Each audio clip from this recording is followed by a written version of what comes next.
только природные средства. Толстянка и алоэ.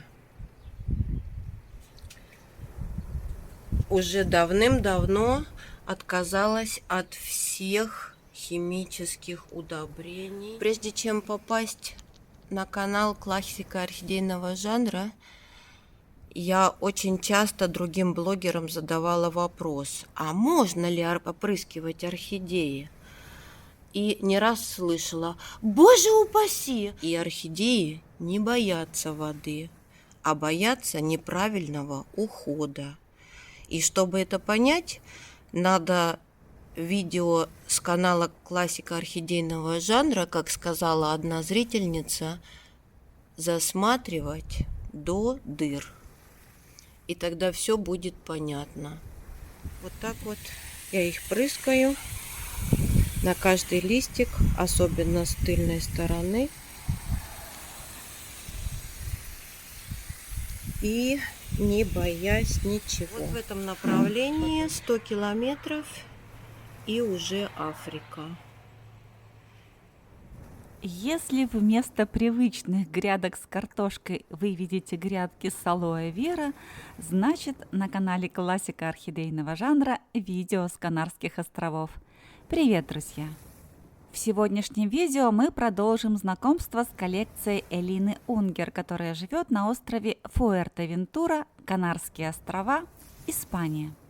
Элина поделится опытом выращивания орхидей по методам канала классика орхидейного жанра в климате, где в привычном понимании этого слова нет зимы. Мы покажем вам начало цветения 2023 года и познакомим с суперфудом или суперпищей для орхидей, которая поспособствовала этому грандиозному цветению. В конце видео, после ознакомления с результатами приема орхидеями суперфуда, мы приготовим смузи из лекарственных растений. Методы выращивания орхидей канала классика орхидейного жанра разработаны в городе Владивосток, Россия, а используются по всему миру. Почему? Потому что они физиологичны и экологичны, не требуют никаких финансовых вложений, а требуют лишь знаний физиологии орхидей и правильной агротехники. Все эти знания вы можете получить на канале классика орхидейного жанра. Самый главный плейлист для изучения – фаленопсисы, вопросы по уходу. Ссылки на плейлисты, самые важные для изучения, я, как всегда, оставлю в первом закрепленном комментарии под этим видео и в описании к нему. Ну а теперь, друзья, запасайтесь хорошим праздничным настроением, и мы с вами отправляемся на Канарские острова. Наконец-то нашлось время сделать видео. И я думаю, сегодня очень хороший день, чтобы делать видео. И посмотрите, нас сопровождает Божья коровка. Значит, все к лучшему. Место действия Канарские острова, остров Фуэртевентура. Я приветствую всех на канале классика орхидейного жанра. Меня зовут Элина Унгер. На канале классика орхидейного жанра я, можно сказать, с самого начала образования канала. С 2000 года у меня всегда были орхидеи, покупались орхидеи, но отношение к ним было очень, скажем так, не требующее большого внимания. Если орхидея отцветала, то она оставалась стоять без особого ухода. И если она пропадала, она просто выкидывалась и покупалась другая. До знакомства с Наташей, с Натальей, я никогда не задумывалась, чего же на самом деле хотят орхидеи. И зайдя один раз совершенно случайно на Наташин канал, просто обалдела от того, что все мои предположения ухода за орхидеями подтвердились. Это, конечно, порадовало, что наконец-то нашелся человек, который тебе все это объяснит и покажет на своем примере.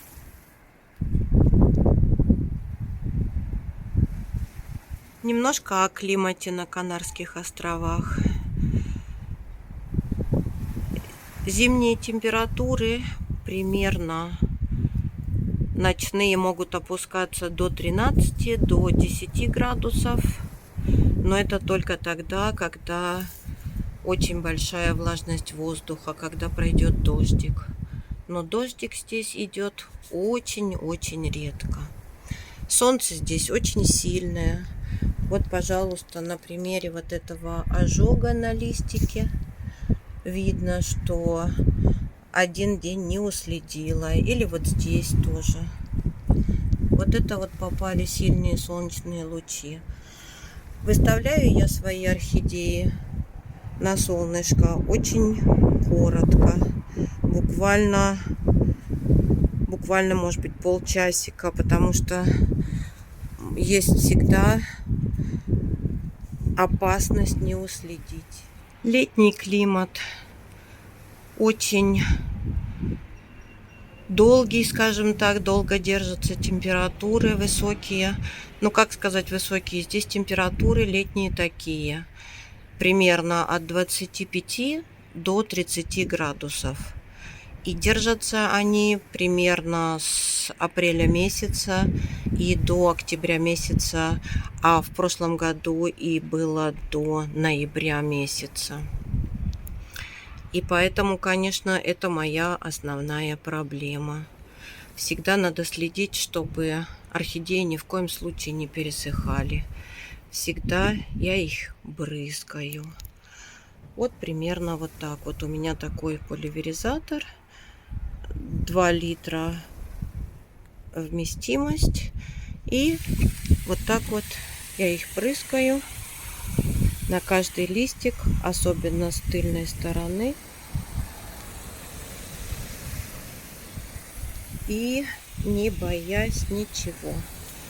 Потом они очень даже так хорошо просыхают. Ну и, естественно, в моем климате.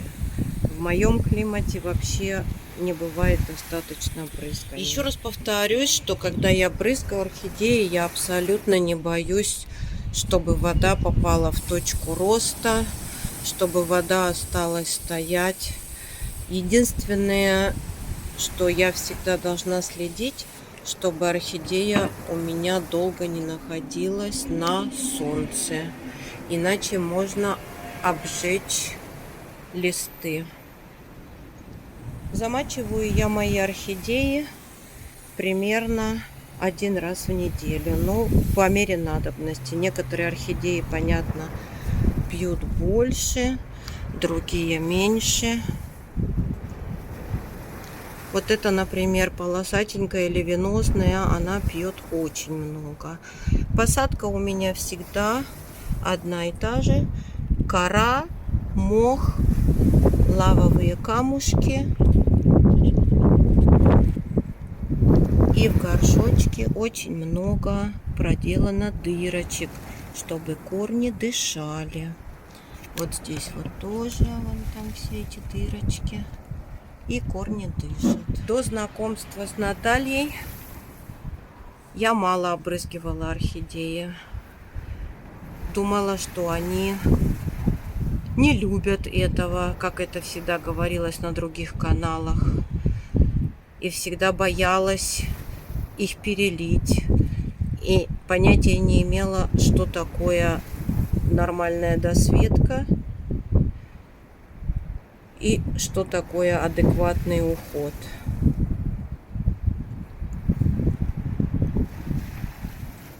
Это типичные растения для Канарских островов, называется бероты.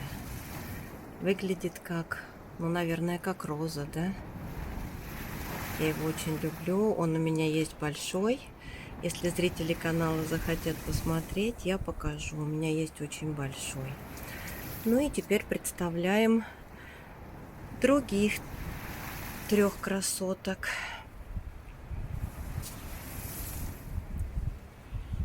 Уже почти в полном распуске. Не хватает буквально пару бутончиков. Моя альбуфера купается в лучах солнца. Очень шикарный сорт. Всем рекомендую. Сильное растение. Сколько?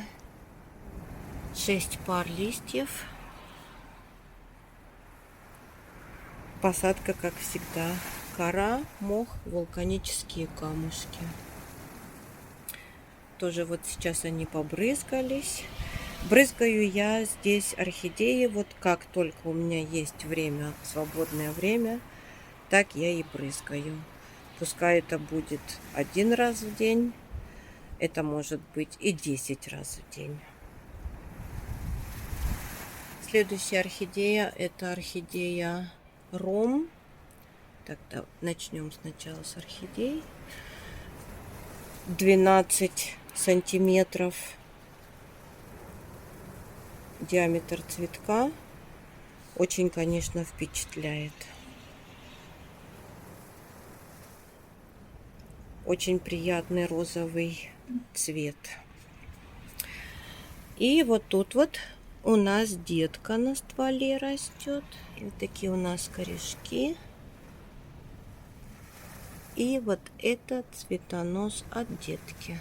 Вот с этой стороны лучше. Вот это цветонос от детки. Цветочки немножечко поменьше, но все равно очень сильные.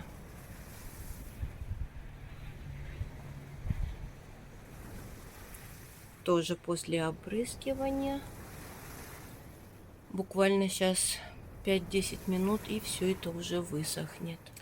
И Канарские острова, они благодарны своим таким мягким климатом и постоянными температурами холодному течению, которое омывает Канарские острова. Как оно называется, я, к сожалению, не знаю. И вот это холодное течение дает Канарским островам такой мягкий климат. А иначе здесь бы было очень и очень жарко, точно так же, как и в Африке, в пустыне. Другие 3 красотки. В общем-то, старалась выбирать самое такое эффективное, чтобы показать. Тоже уже почти в полном распуске.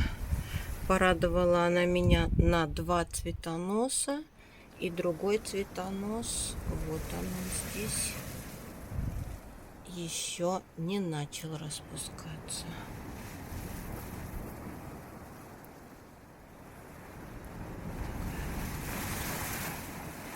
Эффектная такая раскраска.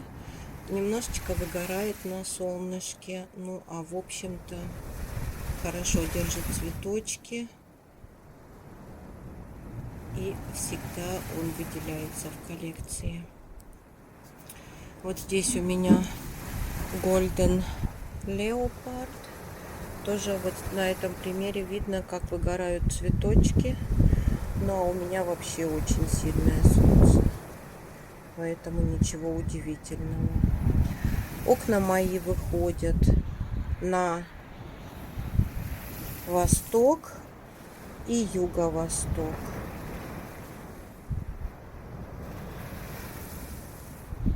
И после обеда, когда солнце уходит, еще вот здесь вот у нас что-то такое наклевывается маленькое от меристемы. И после обеда, когда солнце уходит на запад, вернее, тогда у меня на восточных окнах достаточно темно, и уже в 2 часа дня включается подсветка. Вот так выглядит мое восточное окно. И у меня вот такая полка на колесиках. И 4 этажа орхидеи. И вот так это выглядит, когда солнце ушло на другую сторону, на западную сторону. Сейчас солнце на юго-западной стороне. И сейчас я покажу, какая у меня досветка. С досветкой выглядит вот так вот. На нижних полках длинные лампы.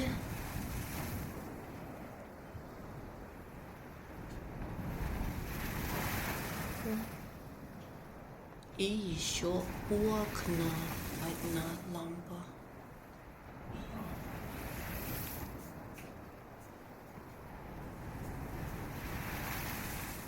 Вот так вот выглядит с досветкой. Против света, конечно, не видно хорошо, но досветка очень даже приличная.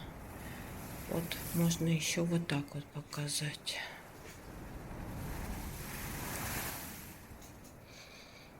Вот так вот. Моя желтушка тоже в этом году рекордсменка. 2 новых цветоноса. Вот один. Вот это другой. Вот он. Трудно понять. Вот он. Вот он длинный. Вот он. Вот такой длинный. Направляется к свету. Вот это все цветочки от меристем. Еще она у меня растит детку. И у детки тоже цветонос. И еще последний цветонос от меристемы. В общем, рекордсменка. Не знаю, как называется. Миленькая, желтенькая, с такой оранжево-розовой серединкой, губой.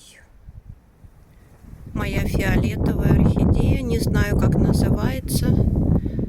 Если девочки скажут название этой орхидеи, буду благодарна очень. Очень приятный цвет. Такой какой-то розово-фиолетовый. Очень нежная. Очень хорошо, что немножко облака сегодня, поэтому не слепит так сильно солнце.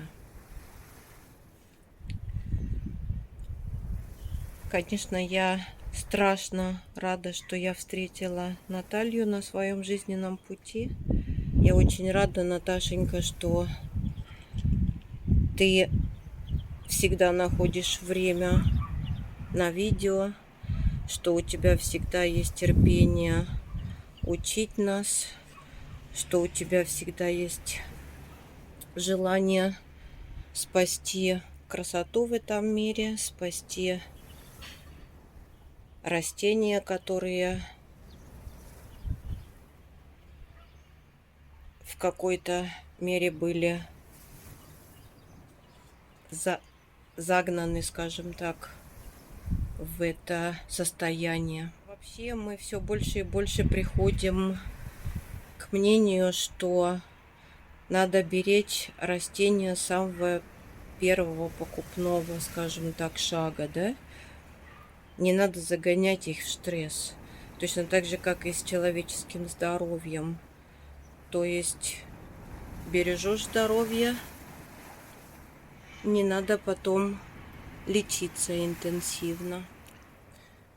Очень часто жители Канарских островов, ну и не только жители Канарских островов, мои друзья, моя семья меня спрашивают, что ты с ними делаешь, чем ты их удобряешь. Только растительными средствами. Уже давным-давно, после того, как познакомилась с Натальей, я перестала использовать все химическое. Я пользуюсь алоэ, который растет здесь, в общем-то, как сорняк. И толстянкой. Сейчас мы перейдем к толстянке. Вот это вот один из моих экземпляров, который у меня растет во дворе, естественно, и зимой, и летом. Только природные средства. Толстянка. и алоэ. Уже давным-давно отказалась от всех химических удобрений. Прежде чем попасть на канал классика орхидейного жанра, я очень часто другим блогерам задавала вопрос, а можно ли опрыскивать орхидеи? И не раз слышала: боже упаси! Я считаю, что абсолютно все равно, какой водой поливать или опрыскивать. Главное, чтобы орхидеи получили свою порцию воды.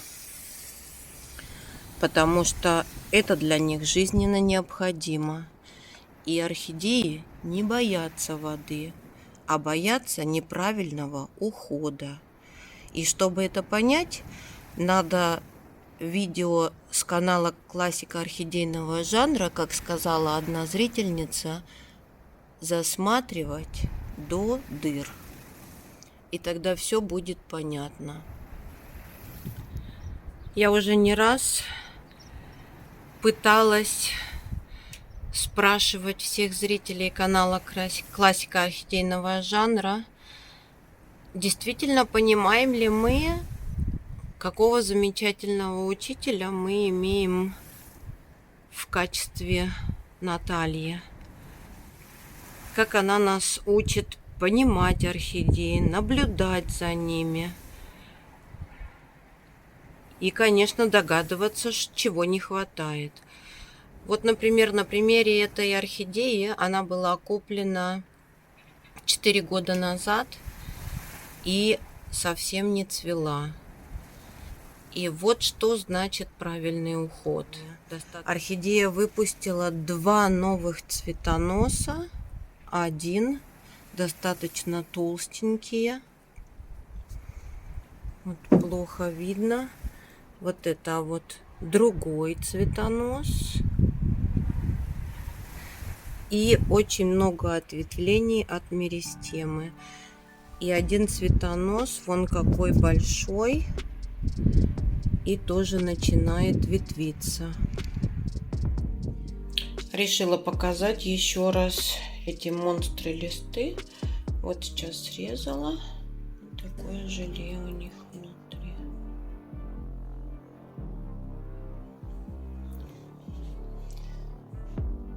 Сейчас вот это вот буду чистить все.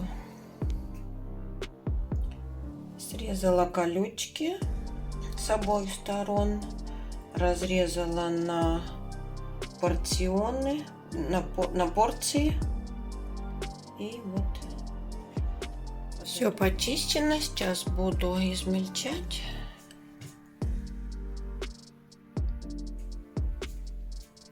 Сейчас будем измельчать. Вот столько получилось. В холодильнике он хранится очень хорошо. Вот сейчас закрою крышечкой.